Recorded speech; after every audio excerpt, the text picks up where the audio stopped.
So you clicked on this video because you want to know if it's worth your time growing or playing one of these guys, the Giga, the modded Giga on Path of Titans. I just introduced modded dinos to my Is It Worth Growing series because you guys really enjoyed the last one on the Therizino. So a lot of you requested me to do the Giga, and that's what we're going to do in this video. So for those of you new to the series, this is how it works. I go over the things I like about the dino, the things I do not like about him, and then at the end, we discuss if it's worth your time growing or should you spend your time growing something else. So first, let's go over the things I like about the Giga. The Giga is very, very strong and deadly with 900 health, which is only 100 health less than the T-Rex, 6,750 combat weight, which makes his attacks really strong. He also has pretty decent stamina drain. It's not the best, it does drain fairly quickly, but for his size, even though we're not moving that quick, we can travel pretty far before we really get tired and need to rest. Giga has one of the highest trotting speed in the modded dino category.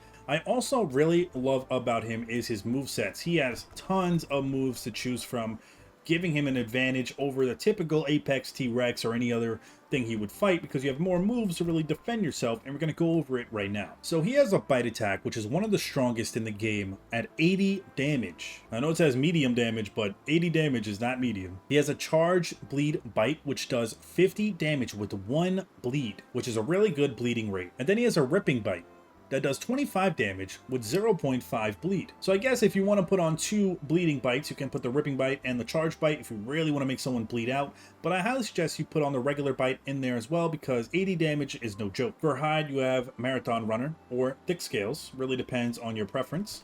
For legs, you have a left kick and a right kick. Perfect for those little ankle biters that try to get under your tail and bite the back of your legs. And when you try to turn around to get them, they're too fast to catch up. So you can back kick them and donkey kick them across the map. Each kick does 40 damage. So if you get one or two kicks on them, on those small ankle biters, they most likely will die. So definitely good to use. And you have to be standing still in order to use them. So you can't be running and using it. You have to stand still, let them come behind you, kind of bait them into it.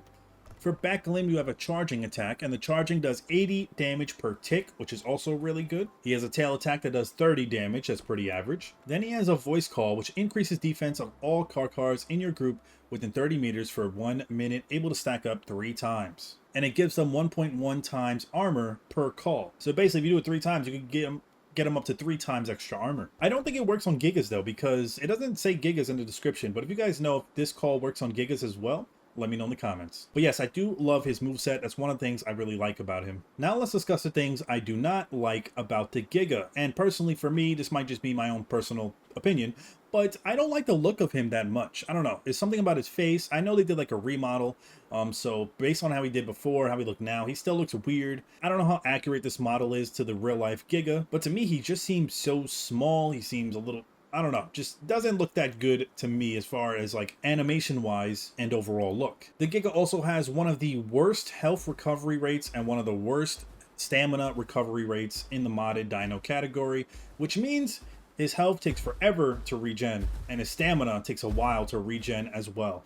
That's really the downfall when you play most of these Apex dinos because they're so strong as far as power and moves. When it comes to like speed or stamina and health recovery and stuff like that, they're going to really lack there. So yeah, stamina recovery, health recovery is really, really bad. He also has the second slowest sprinting speed in the modded dino category of all the modded dinos that are out right now. The only dino that's slower than the Giga would be the Argent, for obvious reasons. Or the Ophis if you put the Ophis on land. But if we're talking just land creatures or land dinos, Giga comes as the second slowest one on land. But overall though, the Giga is no joke and definitely good to use. I'm personally not a fan of the Giga. Most of these modded dinos I really don't use that much because some of them just seem way overpowered or I just don't like their animations or how they are. But I know a lot of you guys do like the Giga. They're very popular on community servers. And the question is, do I think he's worth growing? I would say yes, why not? You can always grow this guy if you really want to have this guy in your arsenal. That's like growing a T-Rex on official servers. No one really wants to do it, but it's good to have one just in case you need to get a revenge kill on somebody or you need to bring the big guns out to help your friends grow and stuff like that.